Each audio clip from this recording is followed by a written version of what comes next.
Bonjour à tous, et bien cette semaine, donc nouvelle vidéo, donc là c'est moi qui prends le relais parce que Mehdi, eh bien il est pas là, il est en cours, donc c'est moi qui vais faire la vidéo d'un bout à l'autre. Donc on va essayer de se maintenir avec des brèves d'atelier un peu plus régulières que dernièrement, hein. Comme on vous l'a expliqué dernièrement, on était très occupés et on avait un petit peu du mal à faire suivre les vidéos. Et bien là, cette semaine, là on est mardi matin, et bien je vais reprendre là où on s'est arrêté la semaine dernière. On a parlé, vous savez, du pont avant, je vais pas y arriver, du pont avant de la 996. Et bien j'ai avancé un petit peu, j'ai trouvé la solution et je vais vous expliquer ça tout de suite. Si vous vous rappelez, dans la dernière vidéo, et bien on avait un problème à ce niveau-là, hein. Vous voyez, la tulipe, elle était complètement bouffée ici, et on avait la même chose sur le boîtier de différentiel. Alors là, vous le voyez déjà, j'ai déjà commencé, hein, j'ai pas filmé parce que j'ai pas eu le temps, j'ai fait ça vendredi soir dernier avant de partir. Donc, eh bien, ce que j'ai fait, c'est que j'ai réusiné directement le boîtier du différentiel, hein, sur un diamètre plus grand, et j'ai retaillé une bague que là, j'ai mis en frettage. Hein. Donc, j'ai fait un frettage, hein, pour les usineurs rectifieurs savent ce que c'est qu'un frettage. Alors, le frettage, qu'est-ce que c'est? Eh bien, tout simplement, j'ai usiné un diamètre, et après, j'ai usiné donc une bague, hein, pour qu'elle soit emmanchée, serrée dedans. Donc, en général, hein, c'est un calcul, hein, on va mettre une surcote sur la bague, enfin sur l'arbre qu'on veut emmancher dans le diamètre intérieur, de 0,12 à 0,15%. Donc ça se calcule en fonction du diamètre. Donc là, ça équivaut à peu près à 4-5 centièmes de serrage. Donc voilà, hein, c'est ce que j'ai fait. Hein. J'ai usiné ma bague, j'ai pris mes cotes, puis après j'ai chauffé ici. Celle-ci, je l'avais mis au congélateur. On la rentre, on la presse, et puis par sécurité, j'ai mis quelques gouttes de Loctite. Donc eh bien là, elle a refroidi tout le week-end. Donc maintenant, il va me rester plus qu'à la mettre dans le tour, et puis venir rectifier ma bague, et puis à la mettre à la cote. Et puis comme ça, eh bien, notre boîtier de différentiel va pouvoir reprendre du service. Hein. Comme je disais, ça va nous éviter de changer tout le différentiel, parce que chez Porsche, en fait, malheureusement, sur ce modèle-là, eh bien, il ne nous détaille pas le boîtier de différentiel tout seul. On est obligé de changer tout l'ensemble. Et là, je vous dis pas la douille, parce que là, un boîtier donc un pont avant complet chez Porsche en échange standard, je crois que c'est 4 ou 5 000 € hors taxe. Donc, eh bien là, on va tout simplement, hein, comme je vous ai dit, baguer, refaire. Et puis, au passage, je vais y changer tous les roulements. Alors, les roulements, hein, j'ai réussi à les trouver parce que chez Porsche, ils nous fournissent pas les roulements non plus. Donc, voilà, j'ai trouvé les roulements. Donc, comme ça, on va pouvoir remonter tout ça. Et au moins, on aura un pont qui sera rénové, fonctionnel, et ça va coûter beaucoup moins cher aux clients. Alors on se retrouve sur le tour, donc j'ai mis mon boîtier de différentiel en place. Alors là, comme vous le voyez, eh bien je l'ai mis avec la lunette ici en sécurité, parce que du fait est que je suis pris juste sur ce bout là, comme j'ai pas un mandrin assez gros pour aller la prendre ici, hein, c'est pour ça que j'ai mis la lunette pour être en sécurité, pour éviter que j'ai des vibrations et quand je vais venir usiner que ça ne bouge pas. Alors j'aurais pu mettre le mandrin 4 morts, mais bon là ça me paraît largement suffisant, hein, parce que comme vous le voyez, eh bien je tourne dans le centième, donc ce qui est plutôt largement suffisant. Et puis comme j'ai la lunette qui le maintient, donc là je suis sûr d'être bien dans l'axe et qu'il n'y aura pas de vibration au moment où je vais venir usiner ma pièce. Donc maintenant c'est simple, hein, j'ai plus qu'à aller usiner la bague. Alors oui, je vous l'avais pas dit, vous avez vu, elle dépasse, et c'est surtout, il y a une chose que j'ai faite quand je l'ai mis, c'est que j'ai pas été usiné jusqu'au bout, hein, c'est ce qui m'a permis, quand je l'ai emmanché, de pouvoir la prendre sur un appui, hein. J'ai laissé 3 mm ici, hein. Là maintenant, eh bien, il me reste plus qu'à usiner la face, hein. Donc là je vais venir me mettre à fleur de ici, et après, eh bien, j'ai plus qu'à usiner mon diamètre intérieur. Donc voilà, là il faut juste être précautionneux, minutieux, et puis surtout, hein, faut pas louper sa cote, hein, parce que si on loupe sa cote, on est bon pour tout recommencer. Mais bon, normalement, ça devrait bien se passer, et on devrait pouvoir sauver ce petit boîtier de différentiel. Allez, c'est parti, on va aller rectifier cette bague.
Bon bah voilà, vous avez vu juste avant, bah, j'ai fait l'usinage. Donc là, je suis à ma cote, pile poil.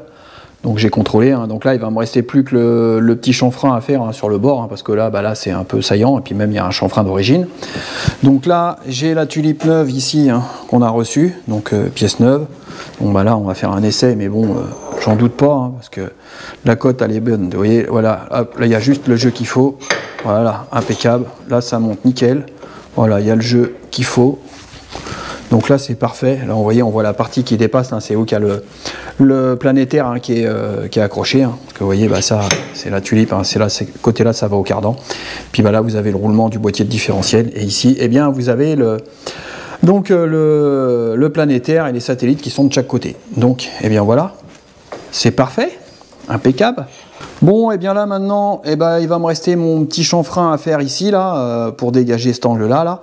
Et puis bah, ça sera terminé pour cette reprise de boîtier de différentiel. On va pouvoir remonter tout ça après. Et bien voilà, j'ai enlevé donc le boîtier de différentiel du tour. Donc bah, comme vous le voyez, j'ai fait mon chanfrein. Donc bah, vous voyez, hein, c'est impeccable, c'est exactement ce que je voulais. Donc on a pu sauver ce boîtier de différentiel. Hein, ça va nous permettre maintenant bien, de reconstituer tout cet ensemble-là. Alors là, comme vous avez vu, hein, ça c'est la tulipe neuve. La vieille, elle est... Alors la vieille, elle est là. Hein. Là, on voit bien, vous voyez, l'arrachement de métal qu'il y avait. Je vous remettrai en incrustation une photo avant que ça soit usiné, parce que j'en avais fait une. Hein, vous verrez, la partie, elle était complètement bouffée. Hein, bah, de toute façon, on retrouve le résidu, hein, de l'autre côté. On voit bien que ça a arraché le métal. Alors, hein, comme je disais, hein, dans la précédente vidéo, hein, je pense que c'est tout simplement un manque d'entretien, hein, qui a provoqué ça. Hein. Donc, une huile qui n'a pas été vidangée à temps, et puis bah, forcément, à perdre ses capacités, et on finit par faire de l'arrachement de métal. Donc, eh bien là, vous voyez, c'est rebagué, hein, on peut refaire l'essai. Donc, on prend donc la tulipe neuve. Hein. Donc, hop, et voilà, ça rentre parfaitement. Vous voyez, c'est impeccable. Donc là, on n'a plus qu'à remonter, et surtout, eh bien, on a sauvé donc le boîtier de différentiel. Et bah, ça, c'est quand même vachement intéressant de pouvoir faire ça, parce que sinon, comme je vous disais, on était obligé de changer, mais tout le complet, quoi. Donc c'est quand même dommage d'aller changer tout le complet à cause uniquement de cette pièce-là. Et ce qui est dommage, eh bah, autant c'est ce que j'ai regardé à chercher dans le catalogue de pièces, sur les 9,64 et les 9,93, ils nous détaillaient le boîtier, et bien sur les 9,96, ils ne détaillent pas. Alors après, il ressemble à celui d'une 993, mais sauf que bah, il porte pas du tout la même référence et tout. Alors peut-être qu'il y a des codes qui sont différents. Donc j'ai pas voulu tenter le diable en me disant bah tiens, je vais prendre un boîtier de différentiel et puis du coup ça soit pas le bon. Et en plus à savoir que je crois que le boîtier de différentiel il vaut quand même 800 €. Donc eh bien maintenant je vais pouvoir, bah, comme je vous ai dit, hein, reconstituer tout ça. Hein, j'ai tous mes roulements. Et ben on va remonter tout ça et puis bah, on va pouvoir remettre ça en place sur la voiture. Bon, et bien, vous voyez, ça y est, j'ai rassemblé donc tout mon différentiel. Donc là, vous voyez, je l'ai posé sur le map, sur les V, pour vous expliquer un petit peu comment ça fonctionne. Donc bah, là, on voit, là, j'ai reposé les deux roulements. Il a un peu de traviole, hein, parce que de toute façon, il y a un roulement qui est plus grand que l'autre. Là, on voit, bah, là, ça tourne smooth. Donc les deux tulipes de sortie. Donc celle-ci enfoncée plus loin, parce que là, j'ai pas mon jonc, donc ça me permet d'aller plus loin. Donc comment ça fonctionne, cette affaire? Eh bien, tout simplement, là, vous avez le pignon d'attaque qui vient attaquer la couronne. Et lui, eh bien, quand il tourne, vous voyez, il vient faire tourner la couronne de différentiel et le différentiel. Donc tout tourne ensemble. Ces deux pièces-là, elles vont aux roues. Donc là, on avance. Alors, qu'est-ce qui se passe en fait? Pourquoi il y a un différentiel? Eh bien, tout simplement, c'est parce que quand vous prenez un virage, vous avez la roue intérieure et la roue extérieure qui ne parcourent pas le même chemin. Donc celle qui est à l'extérieur, évidemment, comme a décrit une circonférence plus grande, eh bien, elle parcourt un plus grand chemin. Donc, ce qui se passe, c'est que la roue intérieure et extérieure ne tournent pas à la même vitesse. Et c'est pour ça qu'on a un différentiel, parce que vous voyez, là, eh bien, quand je viens bloquer ici, si vous voulez, quand je bloque une partie, eh bien, je peux continuer à tourner. Donc, alors attendez, parce que là, c'est pas facile à une main. Je vais poser. Donc là, je me suis mis comme ça, c'est plus facile. Donc, alors, le différentiel, ce que je disais, vous voyez, ça fait qu'on a nos deux tulipes qui sont indépendants l'une de l'autre. Donc, ce qui va permettre, en fait, à la roue intérieure et la roue extérieure de tourner à une vitesse différente. C'est ce qui va nous éviter, si vous preniez comme si c'était rigide, comme sur les kartings par exemple, eh bien on se retrouve avec du ripage en fait, parce qu'on a une roue qui va vouloir tourner plus vite que l'autre. Donc vous imaginez, si vous n'aviez pas ça, surtout sur un train avant, puis vous braquez à fond sur place en faisant une manœuvre, bah là ça ferait des à-coups, hein, de partout. Hein. Donc le différentiel, il sert à ça en fait, hein, vraiment. Et là, celui-ci, c'est un différentiel simple, hein, avec planétaire et satellite, il n'est pas auto-bloquant. Alors en fait, quand ils sont auto-bloquants, justement, c'est que par exemple, si vous avez une roue qui se déleste, enfin qui toucherait plus la route, et ben ce qui se passerait, c'est que voilà, c'est que là vous avancez plus, parce que du coup celle-ci elle va se mettre à tourner dans le vide, puis vous voyez, bah, l'autre je peux la tenir, mais ça continue de tourner. Alors l'autobloquant, ce qu'il vient faire lui, eh bien c'est qu'il vient verrouiller le système via des disques ou un autre système, et du coup bah, ça va forcer, vous voyez là si je viens bloquer ici, avec mon doigt, eh bien ça m'oblige, vous voyez, ça oblige à tourner, alors que si je le débloque, vous voyez là je tourne, là je le rebloque, et hop, ça oblige, admettons, à faire tourner ces trous-là, qui seraient en contact avec le sol, c'est ça un autobloquant. Alors je vous ai expliqué grossièrement le principe de fonctionnement, mais un différentiel ça sert à ça, et là vous voyez ça c'est sur la partie avant, et on a la même chose sur le pont arrière. Donc bah là comme vous le voyez, bon bah là moi j'ai tout réassemblé, j'ai remis les roulements en place, j'ai plus qu'à le reposer sur la voiture, là tout est parfait, tout tourne librement, les roulements sont neufs, là mes 2 tulipes, bah, c'est pareil, hein, pas de problème, vous voyez, on voit que tout est smooth, tout fonctionne, et bien maintenant je vais reconstituer tout ça, et je vais remettre tout ça dans le boîtier de différentiel, on va pouvoir reposer sur la voiture. On retrouve Gigi sur sa petite culasse, sa culasse de TVR. Ouais, on retrouve Gigi sur sa petite culasse, hein. Tu peux pas faire une intro mieux que ça là. Ah bah si, mais non, mais moi je trouve ça génial, ça s'appelle de la proximité. On retrouve Gigi sur sa culasse de TVR. Oui, alors là, vous le voyez, en fait, on a sauté une semaine, parce que la semaine dernière, enfin, dans le début de la vidéo, vous me voyez tout seul, quand j'étais en train de faire mon pont avant, pardon. Et là, cette semaine, eh bien, je suis sur ma culasse de TVR. Donc, comme je vous l'avais évoqué la dernière fois, eh bien là, je suis en train de... J'ai passé un petit coup de rodage sur mes soupapes.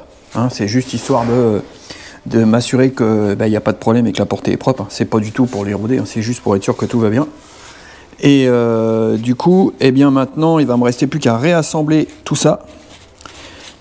Et puis après, eh bien on va pouvoir reposer la culasse. Alors entre-temps, il y a le réglage de soupape à faire, le pastillage et tout ça.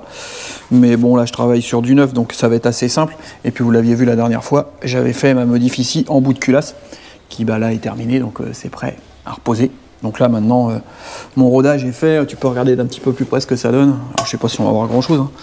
Mais là on voit la petite trace ici. C'est vraiment juste uniquement pour m'assurer que ma trace elle est propre et que bah, j'ai une portée qui soit bien nickel. Et donc du coup, comment tu effectues ton rodage en fait? Ah bah c'est simple, hein. C'est empirique, hein. Donc ventouse et pâte à roder, tout simplement. Mais ça, je le dis, le rodage, hein, c'est uniquement de la finition, uniquement. On rattrape pas des portées de soupape ou des portées de siège de soupape avec de la pâte à roder. Si votre siège de soupape est creusé, c'est rectif, uniquement. Mais là, la pâte à roder, en fait, si vous voulez, c'est la finition. C'est vraiment la finition. C'est juste pour s'assurer qu'eh bien, on a une portée de la bonne largeur et qu'elle est parfaitement adaptée au siège et à la soupape. Mais ça ne sert pas à rattraper en fait une portée de soupape. Ok. Voilà. Là, je vais continuer à remonter, puis tu repasseras tout à l'heure. Et puis, bah, du coup, tu vas pouvoir aller voir Émeric parce que le pont, en fait, bah, j'ai pas fait voir le remontage final parce que bah, j'ai pas eu le temps de le filmer. Mais là, il est en train de le reposer, mais je crois qu'il l'a déjà reposé sur la voiture. Donc, je l'ai tout rassemblé. Il est reposé sur celui que j'ai fait la petite modif de la bague à l'intérieur du pont. Bon, bah, on va aller voir ça. On se retrouve comme convenu avec Émeric sur la 96 Turbo où il a fait quand même pas mal de choses. Il y a eu pas mal d'éléments qui ont été changés sur ce véhicule-là parce que bah, c'est quand même un gros travail qui a été effectué là-dessus. Gros chantier même, plutôt. Des surprises. Ouais. Et non, après, au tour global, donc, on fait toujours comme d'habitude, donc l'essence point de contrôle, on regarde tout ce qui est jeu au niveau du châssis, etc., tout ce qui va pas, les jeux, les usures, etc. Donc après, entretien classique, hein, on va se dire le freinage, les biellettes, etc. Donc ça, on va dire c'est du classique, parce qu'on le retrouve sur quand même pas mal de chantiers qu'on a dans l'atelier. Après, suivant le véhicule en spécificité, là on a dû changer carrément les cages d'échangeurs parce que les fixations étaient cassées, donc qui entraînait donc une mauvaise fixation des pare-chaleurs. Les pare-chaleurs en vibrant, donc on fait ça a ovalisé les trous, donc fixation pas bonne. Pareil, on élimine tout ce qui est vibration, donc tout ce qui est mal fixé. Là on peut retrouver toutes les petites vis qui sont neuves dessus. Et après, bah, c'est pareil, hein, on va être rendu sur de la vidange, mais là par contre du coup c'est de la vidange complète, donc on n'a pas un très bon historique du véhicule, donc qui n'est pas suivi bien comme il faut. Donc étant donné... Excuse-moi de te couper pour l'histoire, en fait c'est un véhicule qui a été acheté aux enchères, donc ouais. On ne sait pas grand chose finalement. Donc ça a été découverte sur découverte. Oui, voilà, des découvertes. Donc on est parti sur une vidange de moteur et une vidange de boîte, histoire d'avoir un entretien au moins classique, ce qu'on fait d'habitude sur les checklists. Et il s'avère que dès l'instant où moi j'avais détecté une fuite au niveau du pont avant, donc on devait remplacer les joints SPI, et en sortant les tulipes, on s'est retrouvé avec des gros dommages au niveau des portées, aux portées de la tulipe, au niveau des roulements.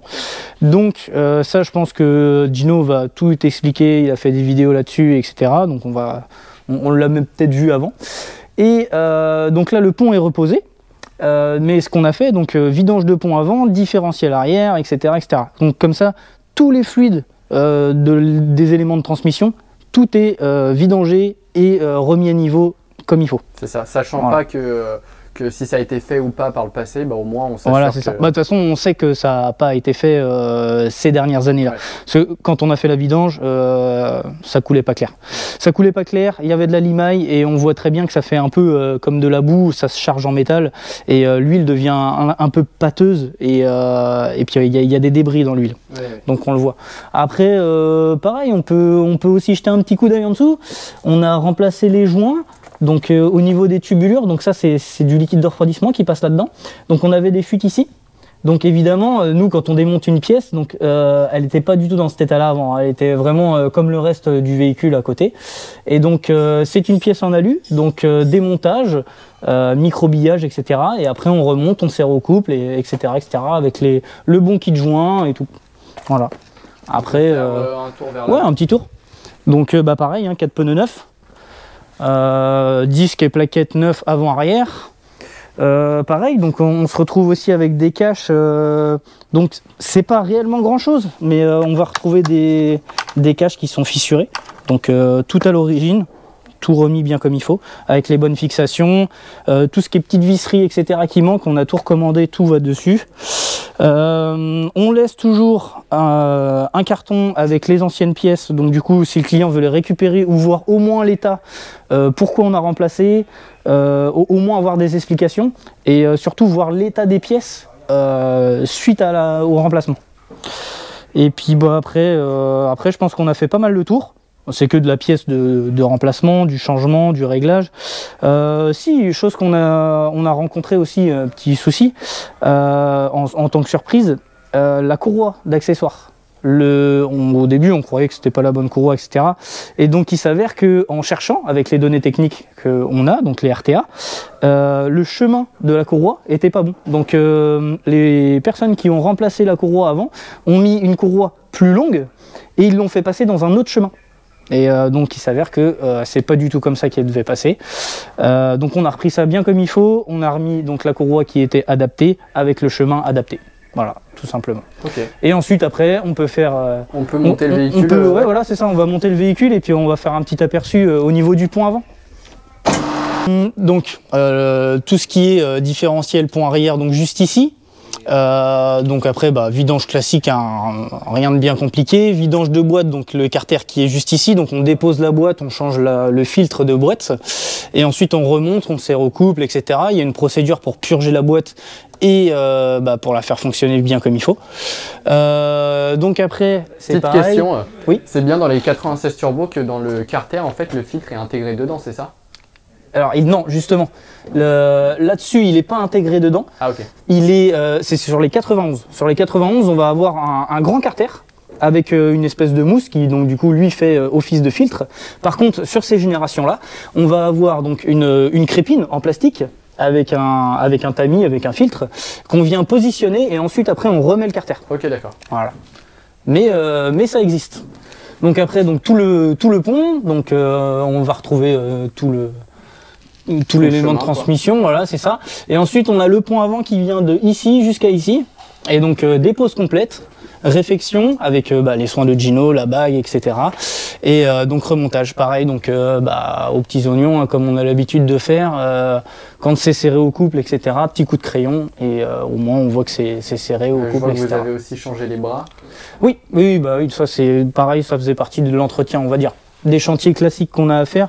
Là, on a repris l'autre 96, la blanche du dernier épisode. Donc c'est pareil, on a fait tous les trains arrière, les bras de train arrière, etc.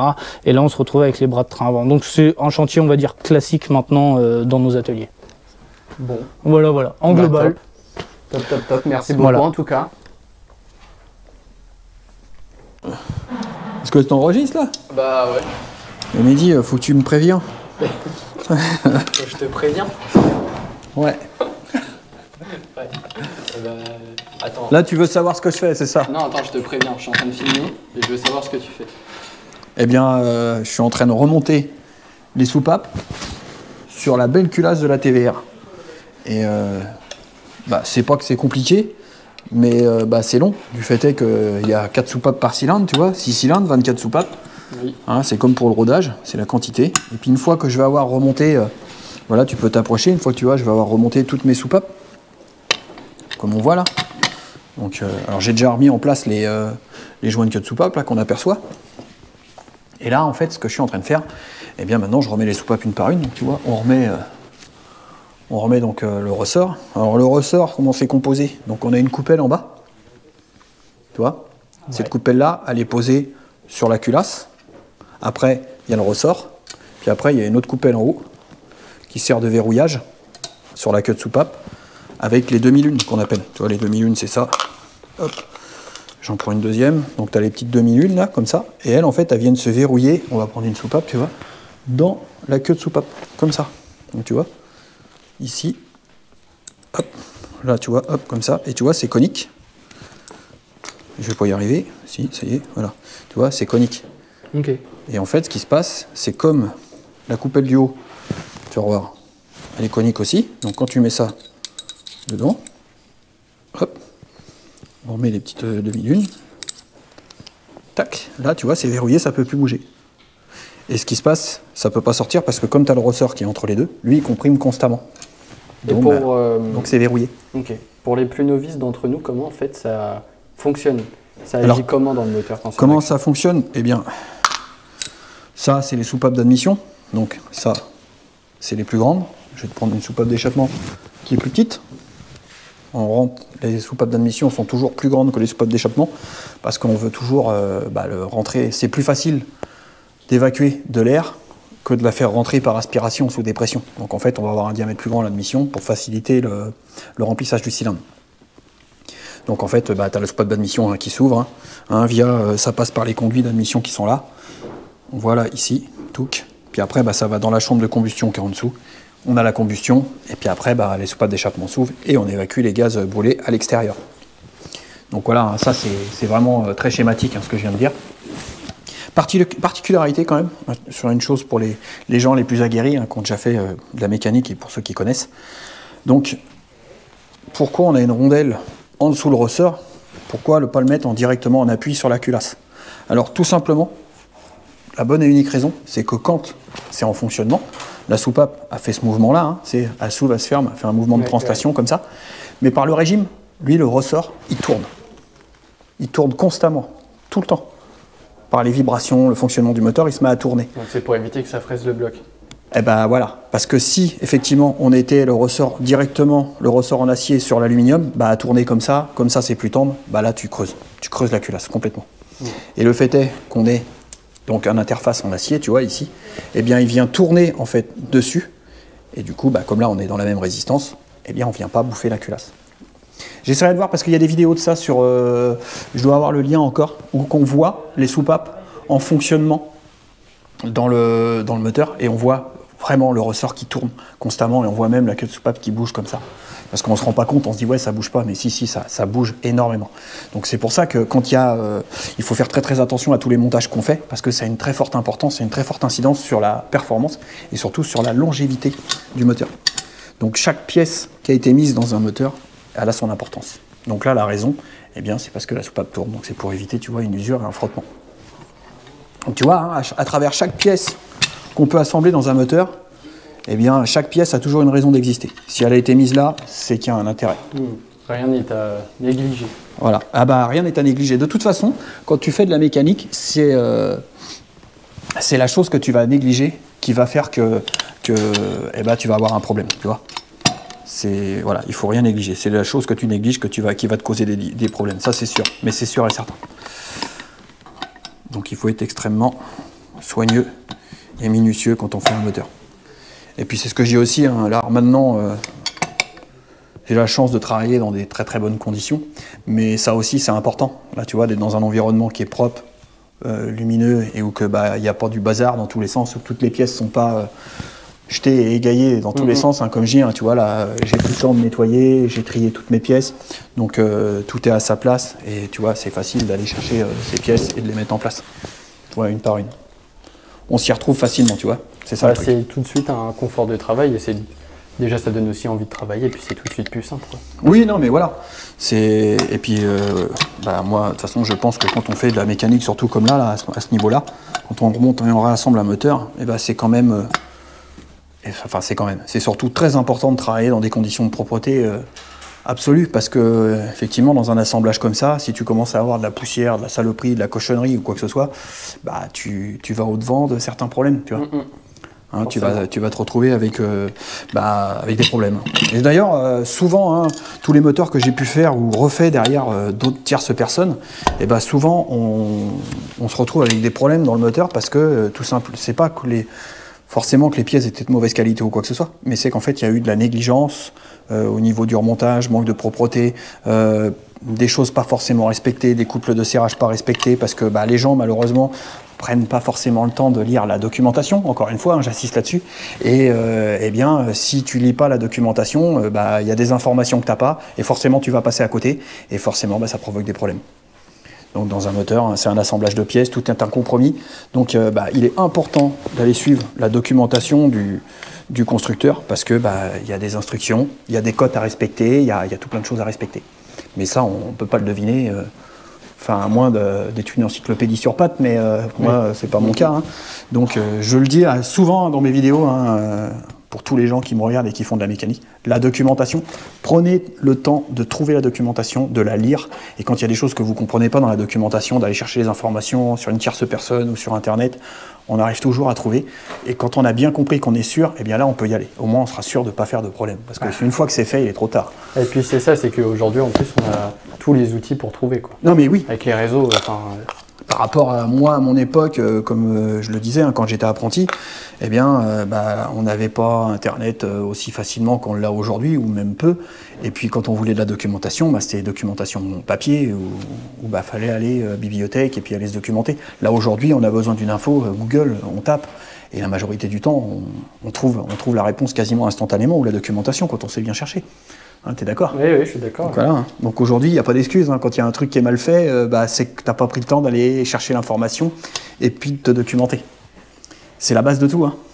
Et quand on a sans être forcément être exceptionnel dans le métier, si tu as un minimum de bon sens, tu sais lire et que tu as de la compréhension de texte, normalement tu t'en sors. Ouais, c'est censé suivre. Normalement c'est censé suivre. Donc voilà. Donc là, je me suis un petit peu égaré, comme je fais souvent, hein, à discuter. C'est de plus en plus, on fait désolé. Mais voilà, c'est que j'ai tellement de choses qui me viennent à la tête. Et puis là, je suis surtout quand même, une chose à souligner quand même, je suis content parce qu'on a Nicolas qui est arrivé là depuis peu de temps. Et ça me permet de retrouver donc, mon atelier moteur comme là, où que je peux être... du temps à 100% sans être dérangé tous les 10 minutes par le téléphone, les clients et tout ça. Et ça me manquait vraiment beaucoup en fait. Ça me manquait énormément. J'en avais de ne plus pouvoir être dans mon atelier, être tranquille, à faire quelque chose que j'aime, et tout le temps être coupé tous les 5 minutes. Et au bout d'un moment, vous vous dites, j'en ai marre, que j'arrivais pas à me consacrer à une tâche définie. Alors que là, je suis sur ma culasse, j'avance, je fais mon truc. Nicolas, il est devant, il gère tous les trucs qu'il y a à gérer. Et puis moi, ça me permet d'avancer, quoi. Parce que derrière, il y a ça, il y a le moteur de la RS4 qui va arriver, il y a le 944 à faire. Donc on va avoir quelques sujets de mécanique. Hein. Un petit peu, ouais. Hein, je pense. Hein. Un petit peu, ouais. Un petit peu. Hein. Ça risque d'être intéressant. Ah oui. Puis là, de toute façon, tu reviendras hein, sur ce moteur de TVR, parce que là, après, on va reculasser. Il y a des petites particularités à parler au niveau justement de la visserie de culasse. J'en parlerai. Et puis le calage de la distribution, parce que là-dessus, il n'y a pas de repère. Donc c'est au comparateur. Donc voilà, j'ai une épure avec un calage. Donc c'est intéressant. Donc on fait, là on va faire au comparateur comme quand on veut caler un arbre à cam, quoi. Donc tu prends un run. parce que je vais pas le finir dans la... J'aurais pas fini ce soir là, tu vois.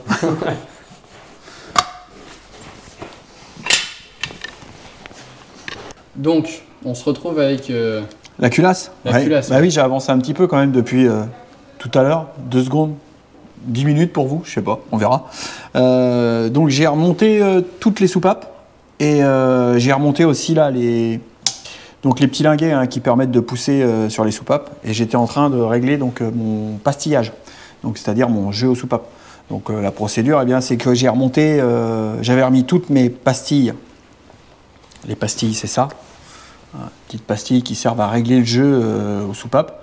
Donc j'avais remis toutes mes anciennes pastilles en place et puis j'ai remis mes arbres à cam et j'ai fait mon relevé. Tu peux venir voir ici hein, le relevé que j'ai fait. Hein, donc on relève tous les jeux à chaque soupape et après une fois qu'on a fait ça, c'est long parce qu'on renlève les arbres à cam et après du coup, eh bien, on prend chaque pastille une par une, on les mesure et après ça nous permet d'aller faire le calcul pour savoir quelle pastille il faut qu'on mette pour avoir le bon jeu. Donc moi à la base j'avais pris, je sais plus où qu'il est rendu un kit où qu'on a voilà, hein, toutes sortes de pastilles de différentes épaisseurs, vous voyez. Hein, mais évidemment, eh bien souvent ce qui se passe, eh ben, il nous manque toujours des valeurs. Parce qu'on retombe souvent sur les mêmes valeurs. Et là c'est ce qui s'est passé. Donc ça va parce que j'avais des valeurs plus importantes que ce qu'il me fallait. Comme là par exemple, là il m'en reste une à faire. Hein, qui va aller ici, et bien là où je dois avoir un jeu de 0,28, alors 0,28 parce que c'est anglais les valeurs de base, donc quand on convertit en millimètres ça fait 0,28 mm. Donc moi là vous voyez l'exemple sur celle-ci, j'avais 0,47 mm de jeu, donc quand j'ai fait mon relevé après de ma cale j'avais 2,77 mm de cale, d'épaisseur de cale, et donc pour arriver à ma valeur de 0,28, donc il faut que je mette une cale de 2,96. Ou 3 mm, hein, ou 2,90 à 6 centièmes près ou 4 centièmes près pour une 3. Donc j'avais plus de cale, donc il me reste que des 3,15 et donc j'en ai déjà fait d'autres. Donc là ce que je vais faire, eh bien, tout simplement c'est que je vais prendre ma cale de 3,15 et puis je vais aller à la rectifieuse, hein, c'est l'avantage d'avoir la rectifieuse, et puis je vais y enlever l'épaisseur pour arriver à mes 2,96. Donc là 15, je vais lui enlever 19 centièmes et du coup je vais tomber sur mes 2,96. Alors, vous voyez, moi c'est l'avantage que j'ai, c'est d'avoir une rectifieuse plane, c'est que ça me permet, eh bien, dans un cas comme là, de pouvoir ajuster mes cales au centième près, et puis surtout de ne pas me retrouver bloqué, à aller commander des cales, attendre et tout ça. Donc là, c'est ce que je vais faire. Donc j'ai ma cale qui fait 3,15, que vous voyez quand à son œuvre, alors je ne sais pas si on va le voir, hein, mais c'est inscrit, on ne verra pas à mon avis, si tu te mets près comme ça. Si, on voit un petit peu. Il y a marqué 3,15 dessus, donc là je vais aller la mettre en place, et donc je vais lui enlever 19 centièmes. Bon, c'est parti. Hop.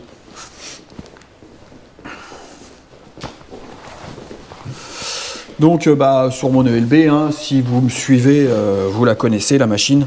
Alors, justement pour ceux qui ne connaissent pas, ouais, ça peut quand même, c'est pas commun quoi. C'est pas commun dans un atelier de mécanique, mais pour ceux qui font de la rectif et tout ça, ça ils connaissent. Alors c'est une machine qui a un petit peu d'âge quand même, hein, je suis plus à la... j'ai plus tout à fait exact, hein, c'est une ELB, donc elle doit avoir une bonne cinquantaine d'années je pense, hein, ça c'est sûr, elle est plus vieille que moi en tout cas.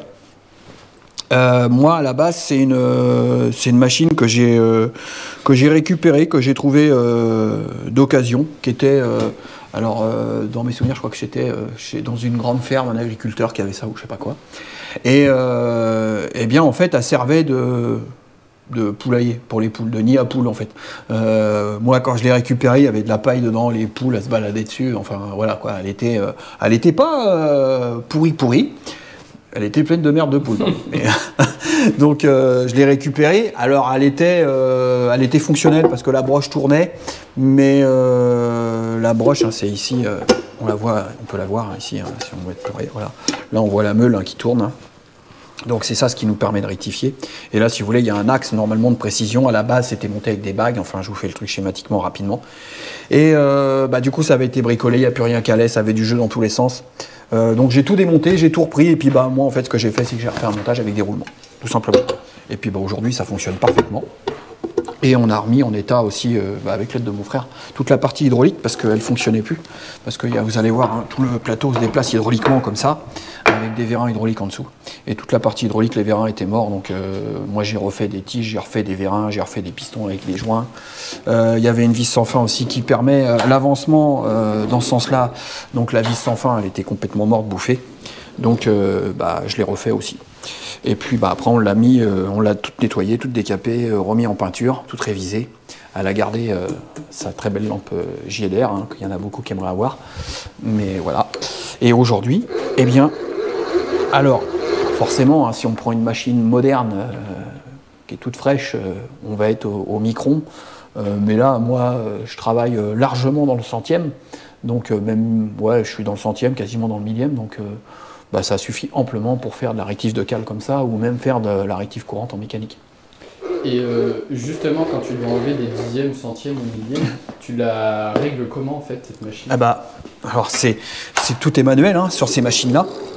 Donc là déjà, je vais aller chercher. Moi, je sais que ma cale là, elle fait 3,15. Hein. Donc ma cale a fait 3,15. Donc voilà, je sais qu'il faut que j'enlève 19 centièmes. Hein, c'est ce qu'on a vu tout à l'heure. Donc là, alors. Ici, comment elle tient? Tout simplement. Alors, vous voyez, j'ai mis 2 petites plaques en métal parce qu'en fait, on a un plateau magnétique. Donc, quand je le tourne, il devient magnétique. Donc, là, ça ne bouge plus du tout. Ouais. Hein. Alors, pourquoi il y a 2 cales? Parce que comme on a une toute petite cale en métal, si je ne mets pas ces cales-là, j'ai pas assez de puissance magnétique pour tenir la cale toute seule. Ouais. Donc, comme là, là, tu es sûr qu'elle part. Mais là, le fait est que je mette ces 2 cales en métal dessus, tu vois, serré dessus. Donc, comme de toute façon l'effort il se fait dans ce sens-là, et puis on enlève centièmes, 2, 3, 4 centièmes à la fois, pas plus. Donc on ne met pas un gros effort. Et puis il ne faut pas y aller comme un bourrin. Et puis là, tu voyais, ça fonctionne très bien. Donc comment ça fonctionne? C'est tout simple, hein, c'est la meule hein, avec la rotation. Elle va faire un mouvement comme ça de translation en avançant et en se déplaçant comme ça. Et puis on enlève les couches de métal. Et le réglage, il se fait tout simplement, vous voyez, à l'époque avec un comparateur qui est ici. Alors le comparateur, c'est celui d'époque, je l'ai laissé. Parce que voilà, je le trouvais. J'ai gardé le comparateur qui était sur la machine. Alors je ne sais pas quel âge il a ce comparateur-là, mais à mon avis, il a peut-être bien l'âge de la machine.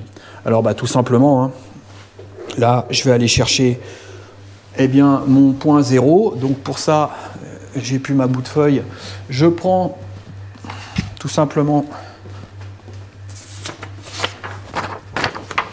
Je prends un bout de feuille et puis en fait, ce que je fais. Je viens chercher, je viens descendre la machine jusqu'à temps qu'elle soit à fleur.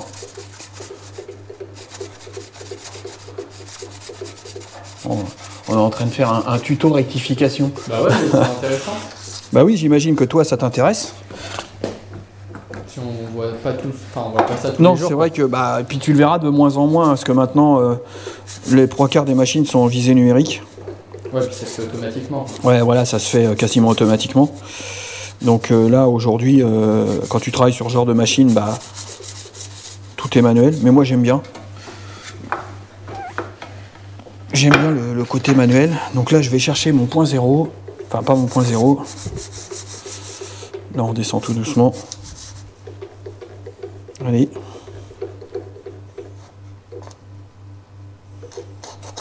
Voilà, là, je suis à ras. Donc une feuille, en règle générale, hein, ça fait 1/10. Donc là maintenant, ce que je vais faire, c'est qu'en fait, je vais la mettre en route, je vais faire de la translation, et là, je vais descendre tout doucement avec ma molette. Alors, on voit en fait une graduation, ça correspond à 5 millièmes. Et je vais venir juste à effleurer, et puis après, une fois qu'elle a effleuré, je mets mon comparateur à 0, et puis après, je vais descendre tout simplement de 19 centièmes, et du coup, je vais avoir ma cote que je recherche. Donc là, ça va faire du bruit. Hein.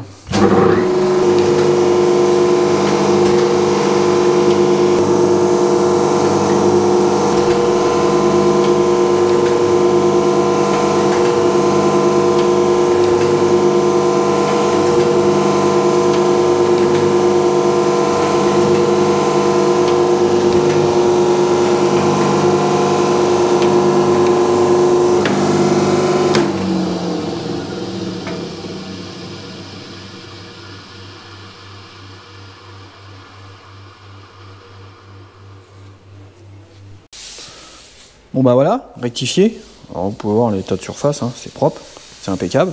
Ça brille. Donc maintenant, contrôle. Moi, ma valeur que je voulais, vous voyez, je l'avais noté là. Je voulais donc 2,96 hein, pour arriver à ma cote. Donc, on va la mesurer avec le comparateur. Voilà.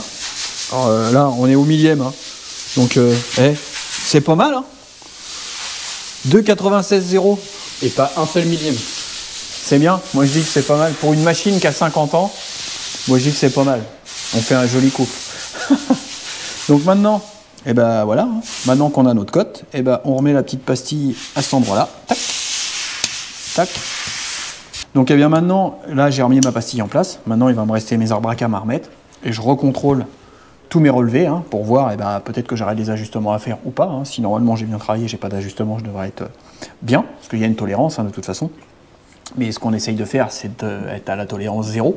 Et vous voyez, c'est surtout ça. C'est que la machine, elle me permet, vous voyez, moi quand je fais le calcul, ça me dit 2,96. Alors quand vous achetez des kits de cale, il n'y a pas 2,96. Vous allez avoir 2,90, 2,95, 3. Mais vous n'allez pas avoir le 96. Ou il y a des endroits, j'ai mis 2,88, 3,04. Donc ça me permet de vraiment être au plus juste. Alors pour être au plus juste, il faut une rectifieuse plane comme j'ai. C'est ça, ça me permet d'être beaucoup plus précis dans mes réglages. Donc bien maintenant, c'est ce que je disais, hein, je vais remettre mes arbracam en place, je vais refaire mon relevé au jet de cale, et puis si on est dans les clous, après on va pouvoir reposer la culasse sur le bloc moteur. Donc voilà, pour le réglage du jeu soupape. Alors on se retrouve avec Aymeric actuellement sur la 96 Turbo. Il arrive sur la finalisation du chantier, il va lui rester pas grand chose à faire, donc elle est censée partir normalement d'ici fin de semaine ou début de semaine prochaine. Donc on va dire que le plus gros est fait. Exactement. Donc là on arrive sur les derniers petits chantiers à faire, on va dire. Donc le remplacement du joint qui fait le tour de vitre. Donc quand c'est comme ça, il faut enlever toutes les garnitures à l'intérieur pour pouvoir accéder aux visseries, etc. pour retirer la vitre. Donc remplacement du joint. On va reposer tout ça en bonne et due forme. Qu'est-ce qui va nous rester? Alors donc, suite à la demande du client, on va enlever comment s'appelle, le coupe-circuit, donc circuit du plus de la batterie, et les enjoliveurs d'échappement.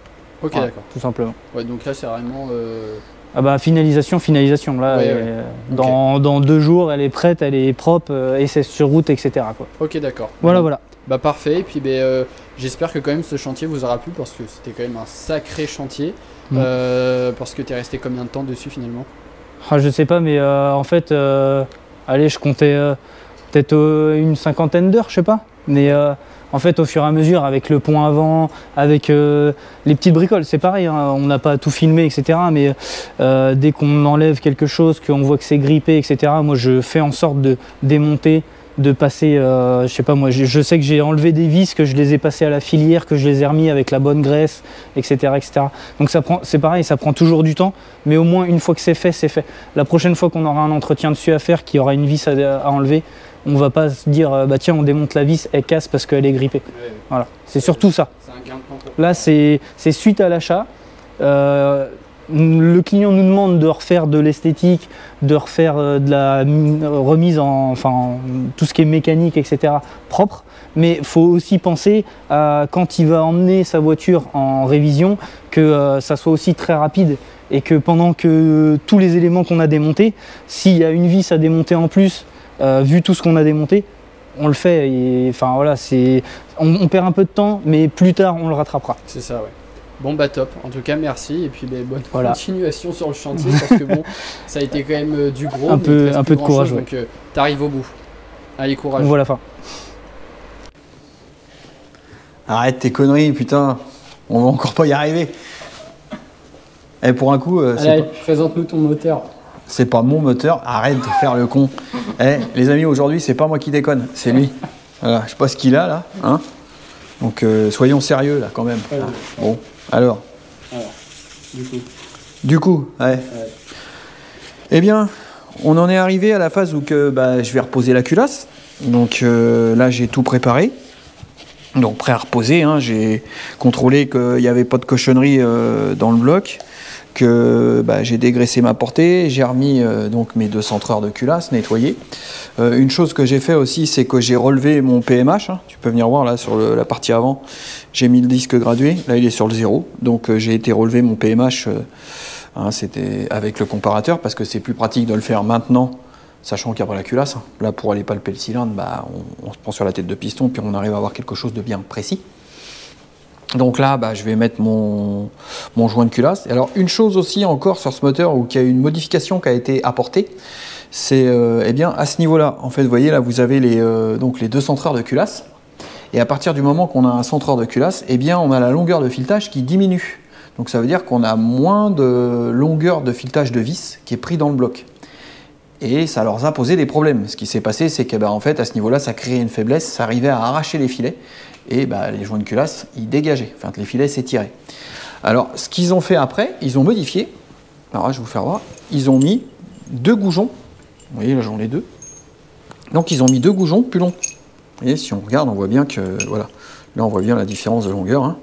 Et il est plus long, 1 cm.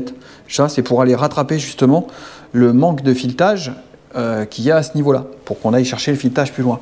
Mais alors, attention, ils nous disent d'aller contrôler dans le manuel, de reposer la culasse, de faire un presserrage à, je ne sais plus de combien de newtons, là, qui me précise, à 6 Nm, et de ne pas mettre ces goujons-là, et d'aller mettre les goujons donc neufs qui sont plus longs, sans la rondelle, de les visser à fond et de voir ce qui nous reste en dépassement. Parce qu'apparemment, le goujon viendrait en buter dans le bloc. Donc, et si effectivement on a un dépassement, que la tête sous vis elle a 2 mm ou 3 mm avant d'être en appui sur la culasse, eh bien il faut les enlever sur le bout du goujon pour être sûr qu'ils ne viennent pas se mettre en appui dans le fond du bloc. Parce qu'évidemment, si on serre et puis on vient en appui dans le fond du bloc, ça va forcément créer un problème. Donc vous voyez un petit peu les modifs qu'ils faisaient, bon je trouve ça un petit peu alambiqué parce que pourquoi ne pas tout de suite aller faire le goujon de la bonne longueur? Ou peut-être parce que ça n'existait pas. Enfin bref, vous voyez, pourquoi, quand je leur dis encore une fois, pourquoi c'est très très important d'aller lire le manuel. Parce que là, celui qui fait pas gaffe, il fait ça, et vous imaginez, ça vient dans le fond. Là, vous claquez un joint de culasse. Donc voilà, le manuel est important. Alors, remarque quand même importante, donc là j'ai les goujons neufs, donc avec 2 qui sont plus longs. Et quand j'ai démonté le moteur, par contre, eh bien, tous les goujons, là je garde toujours les vieilles pièces qui sont ici, là. Eh bien, toutes ces vieilles pièces, enfin tous les vieux goujons, eh bien, eux par contre, ils sont tous de la même longueur. Il n'y en a pas 2 plus longs. Donc ça veut dire que bien, le moteur il a déjà été refait. Hein. Donc quand ils l'ont refait, eh bien, ils n'ont pas suivi la prescription, enfin la modification sur laquelle il fallait mettre des goujons plus longs. Donc là, dans ce contexte-là, eh bien, le moteur il aurait pu avoir un problème de joint de culasse parce que on avait un manque de longueur de filetage. Donc voilà un petit peu la particularité. Donc eh bien là, vous l'avez vu, hein, donc comme je vous disais, hein, c'est dégraissé. Je vais reposer mon joint de culasse. Et puis après on va reposer la culasse, donc faire les serrages, aller contrôler les longueurs de goujon pour s'assurer qu'il n'y ait pas de problème. Puis après on pourra serrer définitivement, reposer les arbres à cam et procéder donc au calage de distribution. C'est pour ça que j'ai fait mon relevé de PMH et bien tout de suite, comme ça moi j'ai déjà mon disque qui est calé à 0. Et donc après quand je vais poser mes arbres à cam, j'aurai déjà mon disque qui est calé. Je pourrai aller faire mon relevé et caler mes arbres à cam. Donc voilà, donc je pense que sur cette vidéo de cette semaine, on en aura parlé pas mal, hein, Mehdi, de ce moteur. C'est une grande partie de la vidéo. Ouais, ici le début de la vidéo, je parle du pont avant de la 996. Ah oui, je t'ai pas. Voilà. Et donc dans cette vidéo, on me voit beaucoup quand même, je trouve. Hein. Je pense qu'on me voit beaucoup. Hein. Donc on va en rester là cette semaine pour cette vidéo, hein. Je pense que c'est pas mal, hein. On a eu pas mal de techniques, vous avez vu la rectifieuse, on a vu du tour, on a vu la 96, on a vu ton bloc. Ouais, voilà, on a vu pas mal de choses. Donc on va regarder un peu pour la semaine prochaine, hein. Et la semaine prochaine, on verra donc la culasse reposée avec la semaine prochaine ou dans 15 jours, on va voir en fonction comment ça se déroule. La repose de la culasse, la repose de la culasse, je vais y arriver, avec le calage des arbres à cam.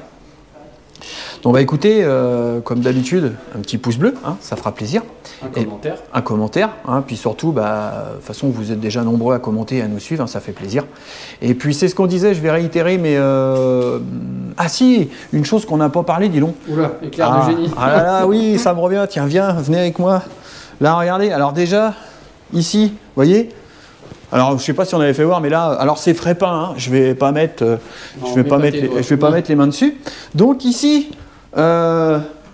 cette pièce-là, on n'y a encore pas vraiment beaucoup été. Donc, eh bien, en fait, j'ai les peintres qui sont là. Hein. Ils ont remis une couche de peinture sur tous les murs ici. Donc, ils m'ont repeint la porte. J'ai le plaquiste qui va passer pour faire le plafond suspendu. Donc au plafond forcément, hein. C'est mieux. Ouais, par terre, hein. Avec des pavés LED. Et ici donc je vais faire ma pièce de métrologie. Donc, vous voyez là c'est encore un peu c'est le bordel, hein. Donc on va virer tout ça, on va mettre un gros coup de propre pour que ça soit bien nickel quand le plafond va être fait. Et bien ici c'est là que je vais mettre des grands plans de travail et puis des armoires aussi pour pouvoir ranger tous mes outils de métrologie. Parce que cette pièce-là, eh bien, elle est isolée, elle est chauffée. Donc c'est important pour qu'on ait une température stable pour la métrologie. Et donc je vais avoir des armoires qui vont me permettre de pouvoir aller ranger correctement tous mes outils de métrologie, tous mes comparateurs et tout ça. Et dans le milieu, là, ici, vous voyez, là où il y a le bordel, en fait, eh bien, il va y avoir un marbre, j'ai plus trop les dimensions exactes, mais je crois qu'on va, dans ce que j'avais vu, je vais avoir un marbre qui va faire plus d'1 mètre, enfin 1 mètre sur 1,60 m, je crois. Donc qui sera posé dans le milieu. Là, je pourrais vraiment mettre ma colonne de mesure. Alors, pourquoi un si grand marbre? Eh bien, comme ça va me permettre de pouvoir faire mes contrôles quand je fais des carters de boîte de vitesse ou qu'il faut que je prenne des mesures, les carters moteurs de Porsche et tout ça, ça va pouvoir me permettre d'aller les palper, les jauger avec la colonne de mesure. Parce que vous avez vu la taille de la colonne de mesure que j'ai. Si vous avez un tout petit marbre, vous n'arrivez pas, ça va pas, quoi. C'est pas adéquat. Et puis, ici, c'est surtout que la pièce sera propre, toujours nickel. Et ça va me permettre d'être dans des mesures vraiment très précises parce que je vais avoir un environnement qui va être stable en température. Et ici aussi, comme je disais, il va y avoir, je vais pouvoir mettre mes imprimantes 3D parce que vous savez que ceux qui me suivent depuis longtemps sur la chaîne savent que je fais de la conception 3D et je fais de l'impression 3D, c'est ce qui me sert à faire du prototypage des fois pour fabriquer ou développer certaines pièces. Et je vais me faire un petit environnement aussi électricité. Donc où il va y avoir donc une petite alimentation de labo et tout ça, ça me permettra de faire, quand vous avez vu l'autre jour, je ne sais plus si on l'avait fait en vidéo, Mehdi, ou si on l'avait fait en story, quand j'ai réparé le compteur de la... Non, c'était en story. C'était en story, ouais, où j'ai réparé un compteur de Porsche. Donc voilà, quand on ouvre ces petites, quand on ouvre ces éléments-là, c'est quand même bien d'être dans un endroit qui soit propre et pas poussiéreux ou dégueulasse, parce qu'on est sur des choses assez délicates. Bon après ça va, on n'est pas poussiéreux ni dégueulasse. Non, mais voilà, au moins tu es dans un endroit dédié et par exemple, tu vois, si admettons tu démontes le compteur et puis tu le poses ici, ouais. Tu peux le laisser démonter toute la nuit ou 2-3 jours en attendant une pièce, au moins ça craint rien, t'abîmes rien, parce que des fois quand tu es dans un environnement comme ça, de l'autre côté il y a toujours les gars qui passent et tout, quand c'est des pièces délicates et fragiles comme ça, c'est bien d'avoir un environnement dédié. Et puis tant qu'à faire, autant en profiter parce qu'on a la place, l'espace, et puis clairement j'ai toujours voulu d'avoir un atelier comme ça. Donc là, ça s'avance, ça commence à prendre forme comme j'en ai envie, et vous verrez, on y reviendra, et je pense qu'ici on va faire quelque chose de pas mal, et de l'autre côté j'ai encore des choses à mettre en place. Et je pense que Mehdi, tu pourras faire un tour rapide avec la GoPro, aller voir dans le showroom. Vous allez voir, on a les peintres à l'œuvre, ils ont commencé à repeindre et tout, il va y avoir des couleurs qui vont être faites, ça va être sympa. Donc là, je pense qu'en même temps que je vous parle, on mettra des plans d'incrustation, comme ça vous verrez, les peintres sont à l'œuvre. Et puis on va laisser un petit peu on va pas trop en dire sur les couleurs qu'on va faire, hein, on vous fera voir ça peut-être en exclu, en story, hein, s'il y en a qui veulent voir assez régulièrement ce qui se passe, allez, suivez-nous sur Instagram, parce que comme ça vous voyez les choses assez régulières. Et puis dans la prochaine vidéo, je pense qu'on pourra en parler et puis dévoiler un petit peu les choses, les couleurs, les coloris qu'on va faire, et puis surtout qu'est-ce qu'on va faire en définitif dans notre open space. D'accord ? Et bien là, pour le coup, ça y est, c'est la vraie conclusion, hein. Du coup, on va en rester là pour aujourd'hui. Hein, comme d'habitude, un petit pouce bleu. Et puis surtout, n'hésitez pas à commenter, partager, abonnez-vous. Je vous dis à bientôt. Tchuss!